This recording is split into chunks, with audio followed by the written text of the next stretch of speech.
Allora Presidente, oggi il via alle vaccinazioni qui in Casa Serena. Cosa mi dice? Allora, Antonino Di Pietro, presidente di ASP Umberto I, che ricomprende sia Casa Serena che Umberto I in Piazza della Motta.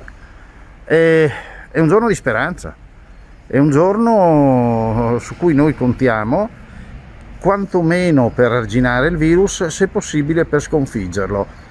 È l'inizio di una nuova avventura. Speriamo che le cose vadano bene, che possiamo non lasciarci alle spalle il virus, perché temo che la lotta debba continuare. È un avversario molto difficile, è un avversario veramente tenace, però noi comunque ci proviamo. È importante perché oltre a combattere la pandemia noi dobbiamo portare avanti i servizi a favore degli ospiti.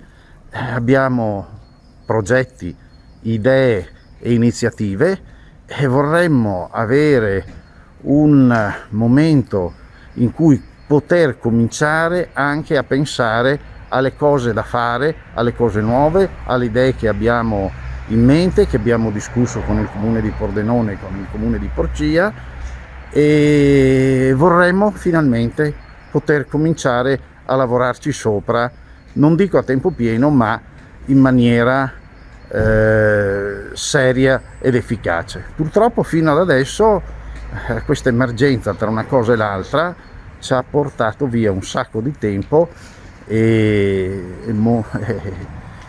creato anche una serie di problemi, perché non è un mistero che questa pandemia, per i conti, per gli equilibri finanziari non solo della nostra ASP, ma di tutte le altre ASP che gravitano in regione, ha comportato delle conseguenze veramente pesanti.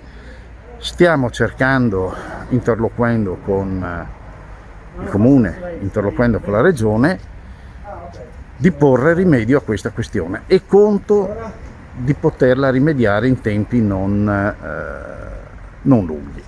Quanti ospiti oggi verranno vaccinati? Oggi è prevista la vaccinazione di 167 ospiti.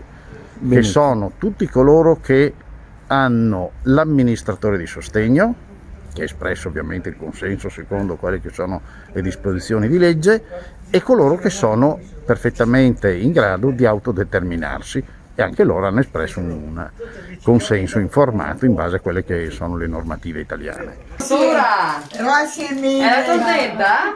Sì. Bene, sono contenta anch'io allora.